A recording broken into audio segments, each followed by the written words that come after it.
Hello friends, welcome to my channel Sahu science classes.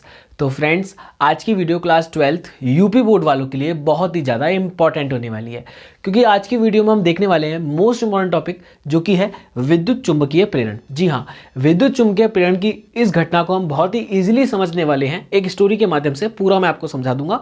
तो video जब खत्म होगी तो आपको विद्युत चुंबकीय प्रेरण की मतलब पूरी डेफिनेशन जो है वो भी याद हो चुकी होगी। ठीक है, तो वीडियो को इसलिए एंड तक देखिएगा और समझने की कोशिश कीजिएगा, जितना इजी मैं आपको समझाने की कोशिश करूंगा। तो वीडियो को बिना टाइम वेस्ट किए हुए स्टार्ट करते हैं। सबसे पहले मैं बात करूं कि विद्युत चुंबकीय प्रेरण, ठीक है, तो यहां पर नीड किसकी होने वाली है। तो हम चलते हैं पुराने टाइम में, ऑस्ट्रेड की बात करते हैं सबसे पहले। तो ऑस्ट्रेड ने क्या बताया था, तो देखिए ऑस्ट्रेड, पहले मैं आपको ऑस्ट्रेड के एक्सपेरिमेंट को समझाता हूं कि ऑस्ट्रेड ने क्या एक्सपेरिमेंट करा था।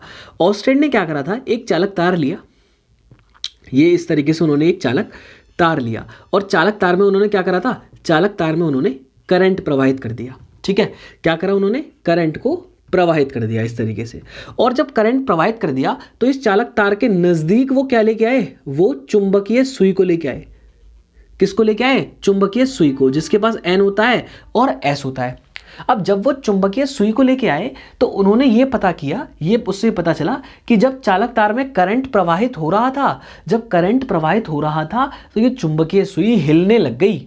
ये जो चुंबकीय सुई थी ये विक्षेपित होने लग गई, हिलने लग गई। अब चुंबकीय सुई जब हिलती है, जब उसके पास चुंबकीय क्षेत्र होता है, तो ये हिलने क्यों लग गई भाई। तो उनको पता चला कि जब किसी चालक तार में हम करंट यानी कि विद्युत धारा प्रवाहित करते हैं तो उसके चारों तरफ क्या जनरेट हो जाता है, उसके चारों तरफ चुंबकीय क्षेत्र जनरेट हो जाता है। क्या हो जाता है, उसके चारों तरफ चुंबकीय क्षेत्र जनरेट हो जाता है। ऐसा किसने पता करा, ऐसा ऑस्ट्रेड ने पता करा। ठीक है, यहां पर लेते थे, ये हो गया ऑस्ट्रेड का एक्सपेरिमेंट। ठीक है, अब बात करते हैं जो कि इस चैप्टर के मुख्य नायक हैं। विद्युत चुंबकीय प्रेरण हमारा चैप्टर है और इसके मुख्य जो नायक हैं वो हैं हमारे फैराडे। ठीक है, किसकी बात हो रही है, फैराडे की बात हो रही है। तो फैराडे जो हैं वो लैब असिस्टेंट थे। कौन थे, लैब असिस्टेंट। और वो थ्योरी पढ़ते रहते थे, फिजिक्स में उनका इंटरेस्ट था, फिजिक्स के वो मतलब फिजिक्स के लैब के वो असिस्टेंट थे और वो एक्सपेरिमेंट करते रहते थे।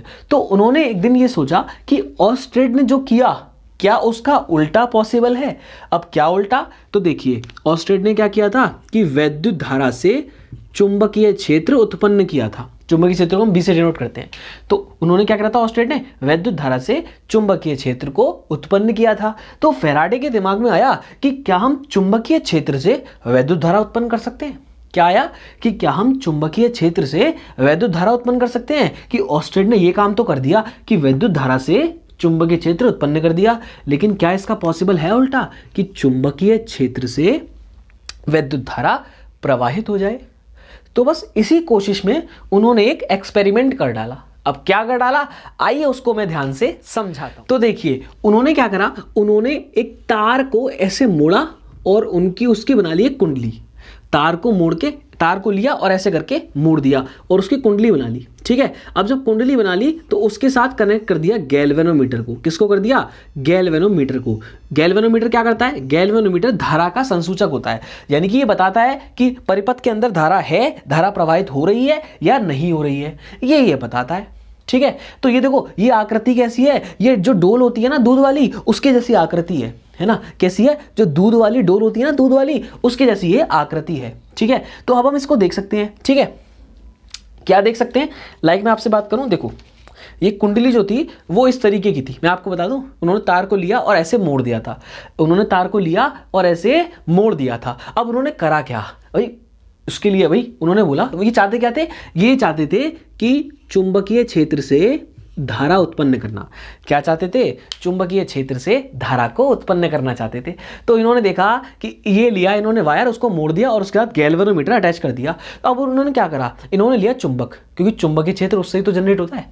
आप जानते हो कि चुंबक, ये होगी चुंबक N और S, और चुंबक से N से क्या निकलती है, चुंबकीय बल रेखाएं S की तरफ जाती हैं। तो यहां से क्या निकल रही हैं, चुंबकीय बल रेखाएं निकल रही हैं। तो उन्होंने क्या करा, उन्होंने चुंबक ली और ये वाला पार्ट मान लो N और ये वाला मान लो S। अब वो कुंडली के पास इस तरीके से उन्होंने रखा है, ऐसे रख दिया, कुछ नहीं हो रहा, रख दिया, कुछ नहीं हो रहा, यहाँ पर रख दिया, ऐसे रख दिया, ऐसे रख दिया, ऐसे रख दिया, हर तरह से उन्होंने बीच में रख के देख लिया, कुछ नहीं हो रहा। बस वो प्रैक्टिकल करते गए और एक टाइम पे वो बिल्कुल परेशान हो गए। और जब उन्होंने बहुत बार ट्राई कर लिया और विद्युत ये चुंबकीय क्षेत्र से विद्युत धारा जनरेट नहीं हो रही, तो उनको गुस्सा आया और बस उन्होंने दूर से, है ना, मतलब वो बंद करने वाले थे प्रैक्टिकल कि अब नहीं करूंगा मैं, है ना, कुछ नहीं हो रहा, ये पॉसिबल है ही नहीं। तो उन्होंने क्या करा, उन्होंने दूर से देखा कुंडली, ठीक है, ये रही कुंडली, और उन्होंने दूर से देखा कि ये बेकार है सब, ठीक है, मेरे बस की नहीं है, अब ये नहीं हो रहा मुझ पर। तो उन्होंने चुंबक को फेंक के मारा, और जब उन्होंने चुंबक को फेंक के मारा तो ये जो कुंडली में से बिल्कुल ऐसे पार करके गई, जो चुंबक थी दूर से उन्होंने फेंक के मारा ऐसी, और चुंबक जो थी वो कुंडली में से ऐसे पार करके गई, और जैसे ही पार करके गई तुरंत इसके अंदर विक्षेप हो गया, यानी कि जो सुई थी ना गैल्वेनोमीटर की, वो ऐसे हल्की सी हिल गई। बस तभी उनको पता चल गया कि एक्चुअली में वो गलती कर कहाँ रहे थे। तो सोचिए गलती क्या कर रहे थे, वो गलती ये कर रहे थे कि वो इसके पास, इस कुंडली के पास उसको रख रहे थे, चुंबक को, उस चुंबक को ऐसे करके रख रहे थे। रखना नहीं था, उसको गति करानी थी, यानी कि कुंडली के सापेक्ष चुंबक की क्या करानी थी, गति करानी थी। क्या करानी थी, गति करानी थी, जिसके कारण उसके अंदर धारा प्रवाहित हो गई। क्या हो गई, धारा प्रवाहित हो गई। तो फैराडे का ये एक्सपेरिमेंट सफल हो गया और उन्होंने बता दिया कि चुंबकीय क्षेत्र से भी विद्युत धारा उत्पन्न की जा सकती है। अब क्या है ये मसला, जरा फटाफट से समझते हैं। देखिए इसके बाद उन्होंने, भाई देखो कुंडली वाला ये एक्सपेरिमेंट हो गया। अब मैं आपको समझाता हूँ वैद्युत चुंबकीय प्रेरण होता क्या है, ठीक है। वैद्युत चुंबकीय प्रेरण की घटना होती क्या है, हम लेंगे एक कुंडली, हमने क्या ली, एक कुंडली, और इसके अंदर लगा दिया हमने गैल्वेनोमीटर, ये लगा दिया हमने गैल्वेनोमीटर, जिससे पता चलेगा इसके अंदर धारा है या नहीं है। अब देखिए इस कुंडली के पास में हम लेके आए चुंबक, ये N है और ये S है। हम जानते हैं कि क्या होगा, इसके अंदर से चुंबकीय बल रेखाएं इस प्रकार निकल रही होंगी, ठीक है, इस प्रकार इसके अंदर से चुंबकीय बल रेखाएं निकल रही होंगी। जब इस प्रकार चुंबकीय बल रेखाएं निकल रही होंगी तो जब हम गति कराएंगे, क्या कराएंगे, गति कराएंगे, तो कुंडली के अंदर चुंबकीय बल रेखाओं की संख्या में क्या हो जाएगा, परिवर्तन हो जाएगा। क्या हो जाएगा, परिवर्तन हो जाएगा। यानी कि अगर मैं आपसे कहूं कि ये है हमारी कुंडली, ये है हमारी कुंडली, और चुंबक को मैं आगे पीछे कर रहा हूं, क्या कर रहा हूं, आगे पीछे कर रहा हूं, तो चुंबक से जो है मैंने देख लिया कितनी बल रेखाएं निकलनी है, मान लो 20 बल रेखाएं निकलनी है। जब 20 बल रेखाएं निकल रही हैं तो जब मैं आगे कर रहा हूं तो कुछ तो देखो कम से कम 15 जा रही होंगी, फिर और करूंगा फिर पूरी 20 जा रही होंगी, फिर मैं बाहर निकालूंगा 20 जा रही होंगी, 15 जा रही होंगी, 12 जा रही होंगी, और फिर एक भी नहीं जा रही होगी। तो कर क्या रहे हैं हम चुंबकीय बल रेखाओं की संख्या में परिवर्तन कर रहे हैं। और चुंबकीय बल रेखाओं की संख्या को क्या कहते हैं, चुंबकीय फ्लक्स कहते हैं। क्या कहते हैं, चुंबकीय फ्लक्स कहते हैं, फाई सफिक्स में बी, चुंबकीय फ्लक्स कहते हैं। तो कुंडली क्या चाहती है, कुंडली ये चाहती है कि उसके अंदर से, किसके, कुंडली के अंदर से चुंबकीय फ्लक्स के परिवर्तन हो जाए, कुंडली के अंदर चुंबकीय फ्लक्स के मान में परिवर्तन हो जाए, तो इस कुंडली के अंदर एक विद्युत वाहक बल उत्पन्न हो जाता है।